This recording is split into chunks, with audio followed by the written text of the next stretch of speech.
Welcome back into Buccaneers Total Access. First half of the show, we had head coach Todd Bowles. Now I am so excited to be joined by our offensive coordinator, Liam Coen. Liam, thanks so much for being with us. Thank you so much for having me. And congratulations on that win. Thank you. I mean, first of all, very stressful. Yes. I can't imagine if I, as someone who had nothing to do with it, was dying as much as I was, what it felt like for you guys down on the sideline. But looking at the entire team win and the way it turned out, what do you think that said about this team at this point in the season? Yeah, I think it said a lot. We made it a lot harder than it probably needed to be in some ways. You look at some of the resilience that our team showed, our defense playing the way they did in the second half especially gave us a lot of motivation, although we didn't put together a drive to go win it like we would have liked to. At the end, we had a great drive where we responded after they went down and scored a touchdown to take the lead. We go back down, get a touchdown, and just, hey, how do we take the next step as an offense to go down and close that game out on offense and not really put that onus back on the defense? It really felt like every time they started to get some momentum that their crowd would get into it, which their crowd is a big factor. You guys found ways to silence it every time. Both sides of the ball found ways to do that. What do you think you would attribute to that? Guys being in tough situations prior. I mean, look at what these guys had to play in last year. You know, dig themselves out of a hole, out of a losing streak, and play in the playoff games and compete. There's just nobody was panicked. Nobody was trying to press really in ways. The guys just kind of stuck with the plan, and really, you look at Baker, you look at some of those guys, that Chris Godwin making plays, that extending plays, competing without the ball. It was fun to watch. And I know you weren't here last year, but did you get a sense for what this game meant because of last year? I think so. I mean, I think that like every year is a new year. We know that, but there's definitely when you lose to a team twice and you have a little bit of that just kind of stuck in your craw still. There was definitely a feeling of that as you could go through the locker room, but it was just great to get the win. It's not really results over process because we got to fix some things on offense, but showed great continuity to get that win. And I feel like we could talk about Chris Godwin this whole show. He just an incredible first half, 7 catches, 117 yards and a touchdown. Third most yards he's had in a single half of his career, most since 2019, second most by any player and a half this season. What worked so well for him, particularly in that first half?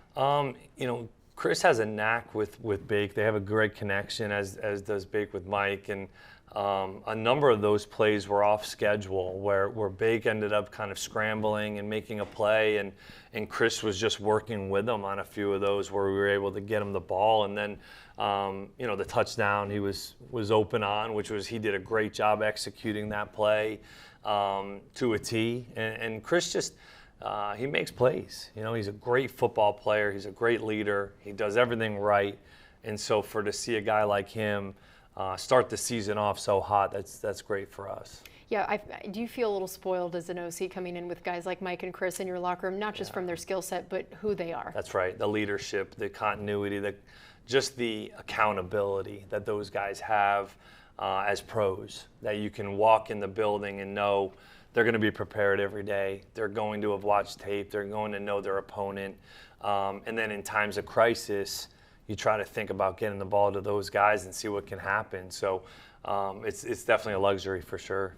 When a new coordinator comes in, I always feel like everyone, studies their tape, tries to figure out what are some of the trademark things. And I feel like one of the big talking points about you before we even got to see it was how you were going to use Chris and the idea of him in the slot and what all that was going to look like. Right. I think so far it seems like everything you're doing, looking good.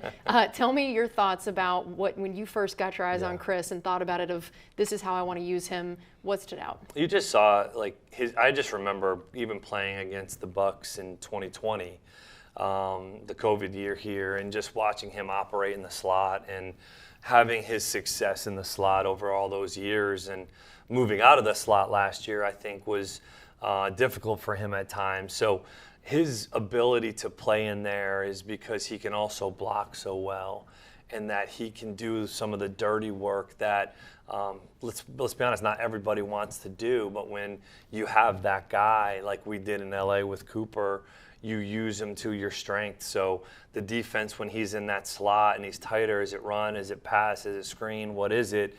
And, he's given us that flexibility. So it was a no-brainer as soon as, we were hired that we were going to move him back to the slot. And I know you have so many weapons that no matter who a team chooses to focus on, another guy's going to be able to do it. But yeah. So Chris was the guy, obviously, especially in the first half. I know it took you guys quite a while. I think it was something like the 3 minutes left in the first half before anybody else made a catch. Yeah. What was the combination of either what Chris was doing so well or what was maybe not as open for other guys? Yeah, they were playing some too high shell to Mike, and we had an opportunity early on a slant to Mike, and the safety ends up jumping it, and it just kind of opened up, and then Mike makes 2 big plays for us in the second half on an out cut, 2 out cuts that they ended up playing a little bit more single high, which gave us more opportunities for Mike. So it was really Chris just taking advantage. I mean, he gets an explosive on that screen. That was kind of a big play actually in the game to get us into field goal range. So it was kind of a combination of Chris being open in some instances. I dialed up 2 plays for him, the screen and the touchdown, that were specific to him, and those just happened to work. And then the defense was doing a good job of kind of playing top down on Mike. We're talking to offensive coordinator Liam Coen here. So how about, Baker is a nice juking running back we have over here. Tell me, when you saw these moves, putting a guy on skates, what went through your mind? Well, I haven't seen him be able to do it yet, really, because you go in through mini camp and you go through OTAs and training camp, and, the quarterback's not live. So he's typically been really practicing playing in rhythm and getting the ball out of his hands and playing fast. So I have not seen him do this until last week, week 1. And so to have a quarterback be able to scramble and be able to extend plays with his legs while keeping his eyes down the field, that's a huge threat to the defense, because they think you've got it, locked down. They think they're getting off the grass. They might have a sack and he gets out of it and he can make plays. I mean, that is huge for our offense and for where we need to go. And tell me about his scramble TD as well. Yeah, that was a designed quarterback draw. Mm-hmm. Where he had just had a big scramble to get us a first down on like a 3rd and 4 in the red zone, and I was a little hesitant to call it because I thought he might be a little out of breath. But kind of, at that point you're going with the hot hand. He had just made a great play. Didn't think they would be expecting it in that moment, and we dialed the draw up, and it was pretty open inside there, and he goes and makes a play. It was pretty cool to see. And I feel like those are the plays. There's a ton of examples of why guys love to kind of play for him, that there's playing with him and for him. Right. I feel like those are some of those plays when he throws a stiff arm, when he does some of these things that maybe sometimes make you a little nervous. Oh, yeah. But I figured. Well, that's it. Yeah, he rallies the troops. Yeah. And what have you seen from that, and what that can mean even for an offense when you have a guy at quarterback like that? Yeah, especially when he's getting out of sacks where maybe the O-line didn't do as good of a job, or whatever it was, where he's avoiding a sack and he's getting out of those moments that ultimately is taking care of them. And so in then turn makes them want to play harder for him, because they're playing off of each other and they want to protect him at all costs, but he also has the ability to protect them if they do miss something where he can get out of it. We don't want to live like that. But when it does happen a few times a game, and he takes advantage of it, it's going to help our team win. I know a few of the times he had to use his legs, you would have preferred him not to, largely because Aiden Hutchinson was a little active in this game. He's a little annoying. Yes. Tell me what it's like to go against him and all the things you tried to throw at the wall to see what would stick. Yeah, at the end of the day, we didn't chip him one time, and he got a sack on that one time, and then he got multiple other sacks through chips. So very talented player. In this past offseason, he adopted a spin move that he didn't really have last year, which makes him even that much more challenging to go against. So we had a chip plan for him on all plays, essentially, which then only allowed us to get 3 receivers out, which was hard for us because of the way they were playing their coverage structure. So he dictated a lot how that game played out, and we need to be better, but we had a plan for him. And what were the challenges specifically with the offensive line that it's kind of later in the week that you learn you're not going to have Luke, and then knowing that, say, rough place to play, loud, and Yeah. then your backup that's coming in is as far from the center as you can be. It's hard. So tell me how you tried to mitigate that and just some of the things that you learned even in this process. Yeah, we did a ton of silent cadence all week, and then really the week before we got ahead of it a little bit. And, Schooley's a pro. He came in a tough situation against arguably one of the best pass rushers in the NFL. And, we've got to help him out a little bit more where we can. But when we got the news that Luke wasn't going to be up, we immediately went to the drawing board and said, okay, how can we try to make, it so that Hutchinson doesn't ruin the game? And, well, that's what great players do. They can still do it. So, I can go to sleep at night knowing that, hey, one time we didn't chip him and he got a sack, and that's on me. I'll take that. But we tried to do everything we could in order to try to slow him down. But he was on fire. Yeah, and the run game, I know that it also didn't maybe have the stats or numbers you were hoping for. What did you see from that and the learning moving forward? We didn't communicate. A lot of some of the issues that we had running the football in that environment, we missed some communication where we weren't getting some proper calls out and targeting the runs the right way because, Detroit does a great job defensively of mixing up their fronts. They don't just line up in, the same 2 or 3 front structures and you know what to expect. It's a Rolodex of calls. And, one guy being in a different technique or alignment could create a different call for the guys up front. So we had some miscommunication up front, and we also missed some runs. We missed some runs where we need to hit some of those runs at the end of the game when they are there. In that kind of game, we need to take advantage of them when they're there. And now 2 games in, I feel like they were in some ways sort of polar opposite experiences for you as an offensive coordinator. One is like, you just get to do whatever you want, and it's working. And then you deal with some injuries, some adversity on the road, and some game-wrecking type people. Looking at these 2 experiences for you now, what are the ways that even as a new offensive coordinator here, you've already learned, grown from both of those, and how having such different experiences week 1 and 2 could actually be beneficial for you? Well, you learn that you can lean on your players to make plays and trust them. You can trust these guys to compete at the highest level, that when things aren't going great, they're still going to be able to respond. And at the end of the day, it's about players, not plays, and that I've got to be a little bit more open to trust these guys to, let some things go and let them go play freely. But for us to win 2 games in 2 very different ways, you learn a lot. Like, hey, each week is its own entity, and especially going into this atmosphere, into this game, we knew the challenge that was coming up. I think we handled the noise fairly well. We had the 1 pre-snap penalty, but other than that, we played a pretty clean game from a penalty standpoint. We got to finish in the red zone better, and it's all about us this week. Go get better. Yep. All right, we're going to take a quick break here on Buccaneers Total Access, brought to you by Advent Health. We're talking to offensive coordinator Liam Coen. This is Buccaneers Radio.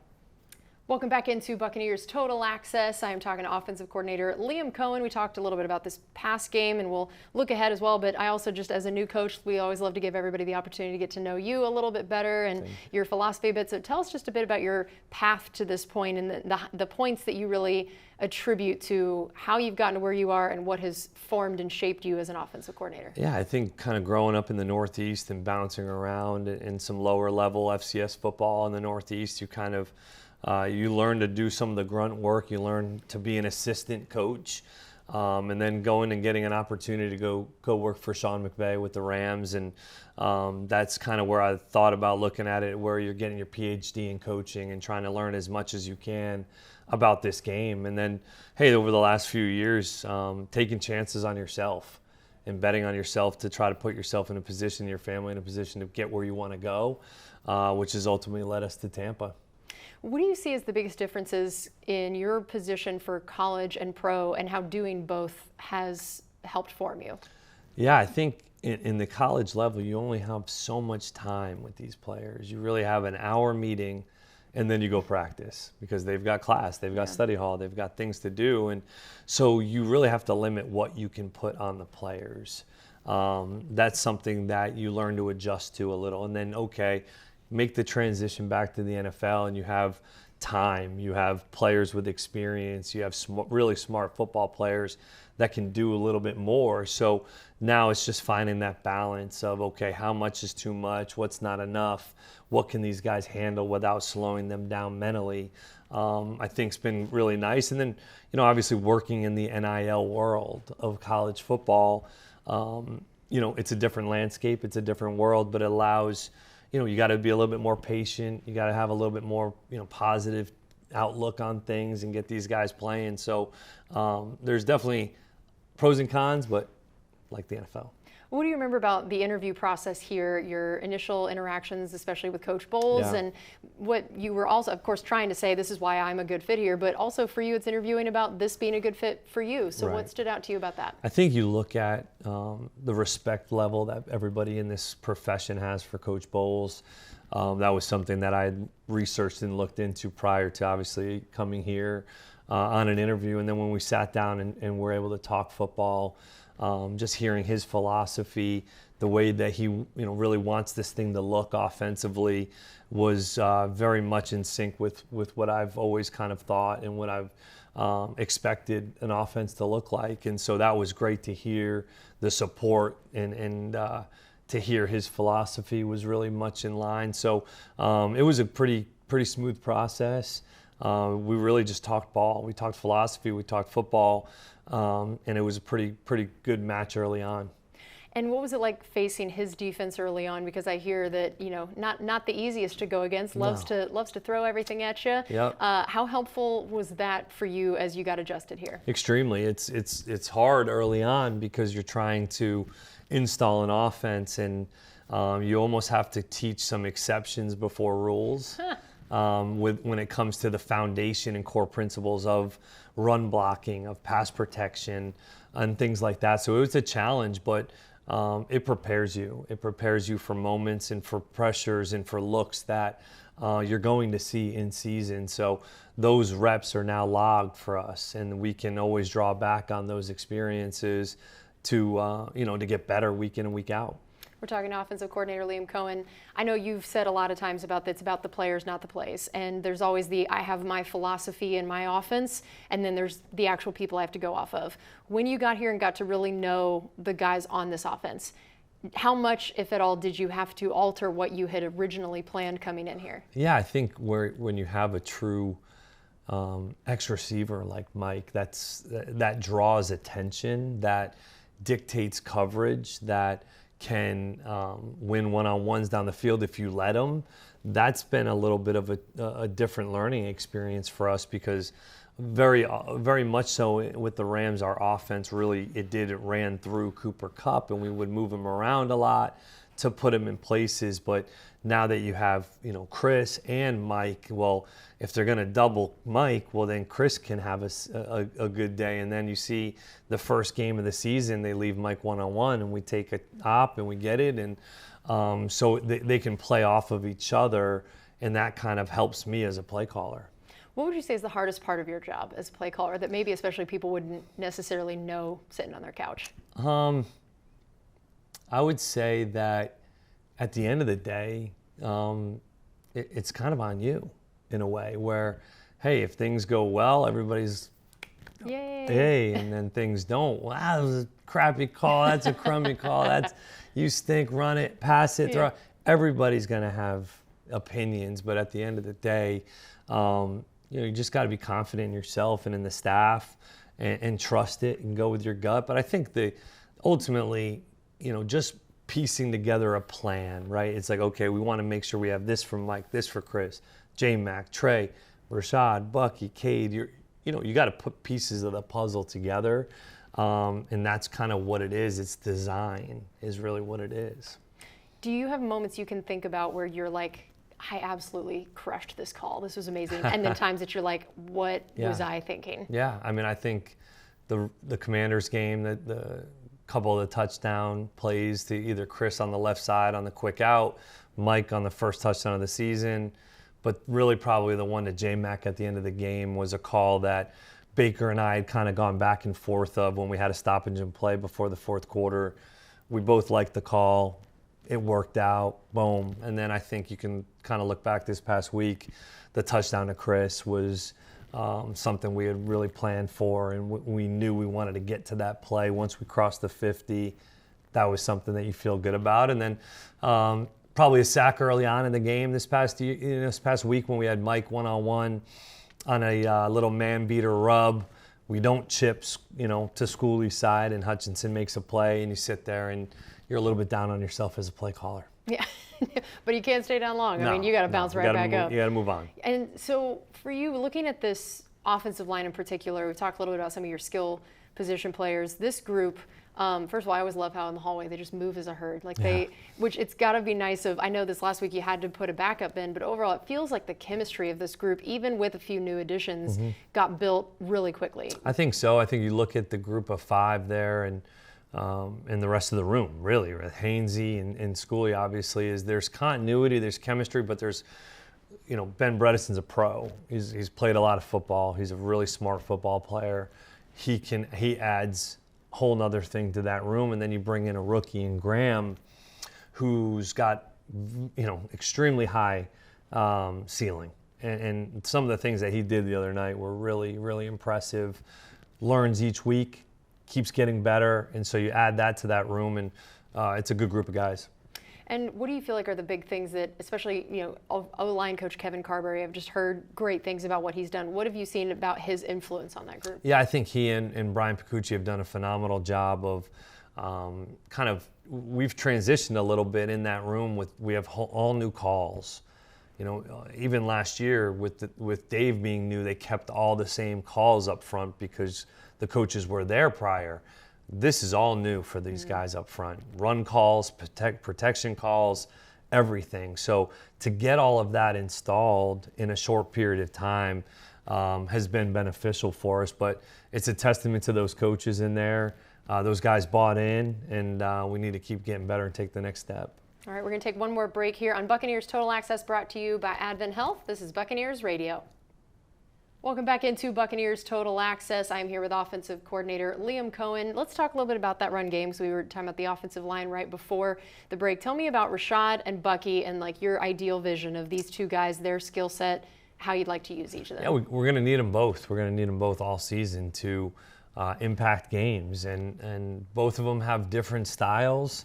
They both bring, missability to the game, where you can get Rashad in space and throw him the ball, and also get him, on the linebackers, and he can do some things that way. And then Bucky provides a spark where you can feel the difference, when he's in there in terms of just the pace of play, and he just does some good things. But both of them are going to be really good players for us all year long, and we need them. We need them both. So we got to count on both those guys. And then as we go, okay, what do they both do really well, and start to kind of gear what we do towards those things. So we're getting the right things out of both of them with the production we need. You brought up one of the plays that you're really proud of so far was the play to Jalen McMillan week 1. This is a guy who came in and it felt like just lit the world on fire. Day 1 of training camp, and everyone just talked about him nonstop. What did you see in terms of the way he earned that trust from Baker, from yourself, where you two are talking about this call to Jalen already week 1 as a rookie, that you're like, yeah, this guy has earned it? Yeah, he came in and really worked really hard early on. B-Mac did a great job with him when he first got in the building with us. Came into rookie minicamp and probably designed almost every play of rookie minicamp to go to him when it came to a pass play. So we really just kind of got him involved early and put pressure on him to really learn and to grow as a rookie. He's brought great energy to the group. Chris and Mike love having him, and he's made plays. So that earns trust pretty quickly. Yeah, that's the key. Yeah. Catch the ball, do the things. Another guy that similar story in the sense of earning the trust, Cam Johnson. I mean, I can't think of many instances where an undrafted guy earns a spot, especially when he was hurt for so much of the preseason. So what did he do in such a limited amount of time to get your attention that much? Same thing, just unbelievable person, great kid. Great guy. A little bit. Puts his head down, works. He'll go run a route full speed, catch the ball, make somebody miss, flip the ball to our manager, and sprint back to the huddle and do it again. And he's been able to move around and play multiple different positions. B-Mac's done a phenomenal job as well with him and getting those guys ready to play. But Cam his time's going to come, and we're excited to see when it does. And Trey Palmer, what do you see as his potential in the ways that he can influence the offense? Yeah, Trey's got the long speed, man. He's got long speed. He can really, get past the defense, the third level. I mean, this past week, it doesn't show up in the stat book, but him getting that pass interference on the first drive of the game, that's an explosive pass at the end for us. That's how we look at it. So if we can continuously get him vertically and get him down the field and keep him going and get him a little bit more involved, Trey's going to be very instrumental to our offense. Now, let's talk about the tight end group, because I feel like, we mentioned the sort of pillars of things of what we had learned about a Liam Coen offense before we saw one. Yeah. One of them was hearing, you are more of an 11 personnel guy, one tight end at a time. Yep. So as we were looking at the 53 getting cut down, it was, well, man, how many are they going to keep? Right. You kept 4 that says something about what you think of those guys, but in your mind, if only one is likely to be on the field at any given time, what made you say, man, these guys are still all like, we got to get 4 and yeah, why? I think that you look at the top 2, Cade and Payne, well, those are the guys that are going to play the majority of the time.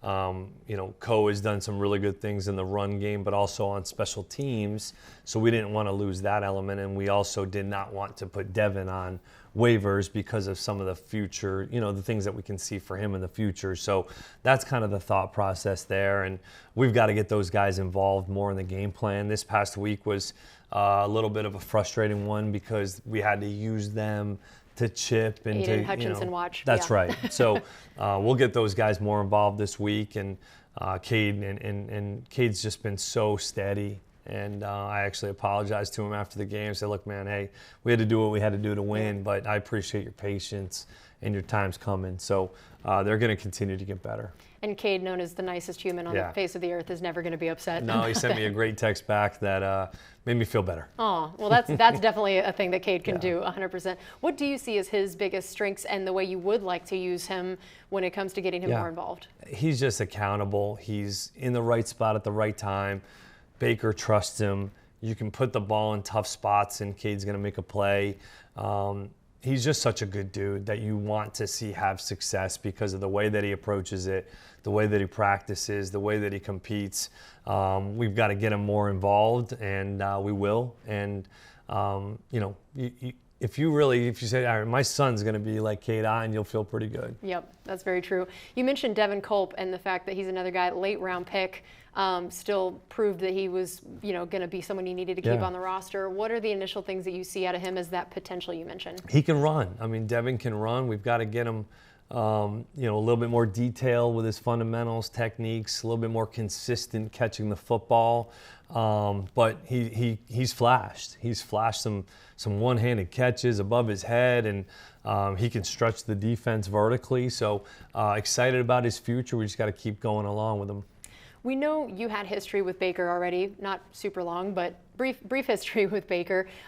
Tell me, from what you knew about him before to now really getting to work with him on a much longer, more consistent basis, what stands out to you? We talked a bit about the whole guys wanting to fight for him, but from truly an X's and O's standpoint, what he brings and the way he studies, his film sessions, and the things that we might not know about him outside of just like stiff arming the guys. Right. Well, Baker, when I first got with him in 22, what I learned about him was his note-taking, his preparation.